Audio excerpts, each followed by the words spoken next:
යුරෝපයේ ඇති වූ පුනරුදය. පුනරුදය යන්නේ සරල අදහස් තමයි යලි පිබිදීම කියන එක. ක්‍රිස්තු වර්ෂ 14 වන සියවස පමණ සිට 16 වන සියවස කාලය පමණ තුල යුරෝපයේ විද්‍යාත්මක හා කලාත්මක ශාස්ත්‍ර ඇතිවෙච්ච දියුණුව පුනරුදය කියලා අර්ථ දක්වන්නත් පුළුවන්.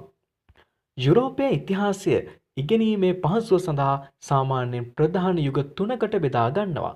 එනම් ග්‍රීක රෝම ශිෂ්ටාචාර දියුණුව පැවති යුගය පැරණි යුගය ලෙසත්, එම ශිෂ්ටාචාර බිඳවැටීමෙන් පසුව එනම් ක්‍රිස්තු වර්ෂ 500 පමණ සිට 1500 දක්වා කාලය මධ්‍යකාලීන යුගය ලෙසත්, ක්‍රිස්තු වර්ෂ 1500න් පමණ පසුව යුගය යුරෝපයේ පුනරුදය සමය ලෙසත් බෙදා ගනු ලබනවා. යුරෝපයේ මධ්‍යකාලීන යුගය සාමාන්‍යයෙන් හඳුන්වනවා අඳුරු යුගයක් නැත්නම් ඩාර්ක් ඒජස් කියලා.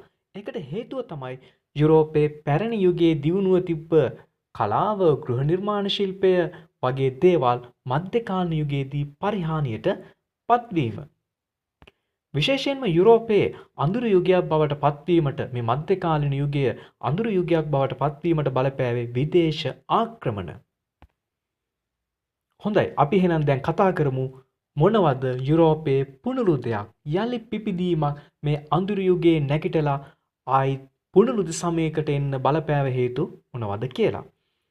පළවෙනි එක තමයි ක්‍රිස්තු වර්ෂ 1453 දී පෙරදිග හා අපරදිග ප්‍රධාන වෙළඳ මධ්‍යස්ථානයේ වෙච්ච කොන්ස්ටන්තිනෝපල් නගරය තුර්කීන් විසින් අත්පත් කර ගැනීම. මේ කොන්ස්ටන්තිනෝපල් නගරයේ තිබ්බා පැරණි ග්‍රීක රෝම ශිෂ්ටාචාරවලට අයත් සම්භාව්‍ය සාහිත්‍ය කෘති ආරක්ෂා වෙලා තිබ්බ පුස්තකාලයක්. ක්‍රිස්තු භක්තික පූජකයෙ හිතුවා මේ මුස්ලිම් අය මේ පොත්පත් අත්පත් කරගතහොත් ඒවා විනාශ කරයි කියලා. ඉතින් මේ ක්‍රිස්තු භක්තික පූජකයන් මොකද කළේ? මේ පොත්පත් රැගෙන යුරෝපයේ විවිධ ප්‍රදේශවලට පලා ගියා.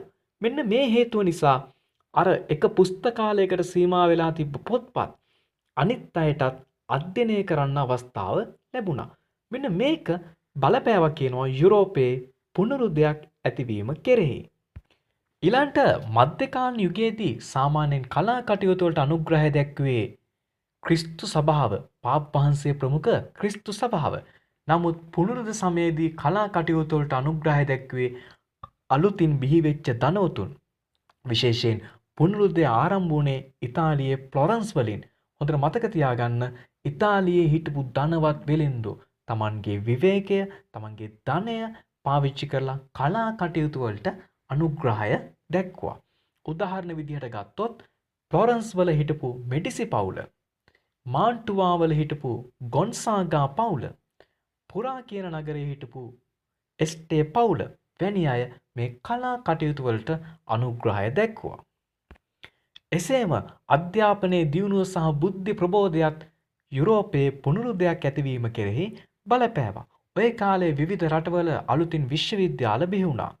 එංගලන්තයේ කේම්බ්‍රිජ්, එංගලන්තයේ ඔක්ස්ෆර්ඩ්, ප්‍රංශයේ පැරිස්, ඉතාලියේ පාදුවා, ඉතාලියේ බොලොඤ්ඤා වැනි විශ්වවිද්‍යාල ආරම්භ වුණා. මෙන්න මේ විශ්වවිද්‍යාල වලින් සාම්ප්‍රදායික අධ්‍යාපන ක්‍රමයට වඩා පුළුල් ලෙස අධ්‍යාපනය ලබා දීමක් සිද්ධ කළා. මෙන්න මේ හේතු ඍජුවම බලපෑවා පුනරුදයක් ඇතිවීම කෙරෙහි. එසේම මේ වන විට පල්ලිය, පාප් වහන්සේ ප්‍රමුඛ ක්‍රිස්තු සභාව ඉතා දූෂිත ආයතනයක් බවට පත් වෙලා තිබ්බා. විශේෂයෙන්ම පල්ලිය ආධිපත්‍යයත් විවේචනයට ලක් වුණා. මාටින් ලූතර් වැනි අය පල්ලිය ආධිපත්‍යයට හා බලයට විරුද්ධව ඍජුවම නැගී සිටියා. මෙන්න මේ හේතු යුරෝපයේ පුනරුදයක් ඇතිවීම කෙරෙහි බලපෑවා. එනම් ක්‍රිස්තු වර්ෂ 1453 දී කොන්ස්ටන්තිනෝපලයේ තුර්කීන් අල්ලා ගැනීම, නව ධනවතුන් කලා කටයුතු වලට අනුග්‍රහය දැක්වීම, විශ්වවිද්‍යාල බිහිවීම සහ බුද්ධි ප්‍රබෝධය, අවසානයේ පල්ලිය ආධිපත්‍ය විවේචනයට ලක්වීම.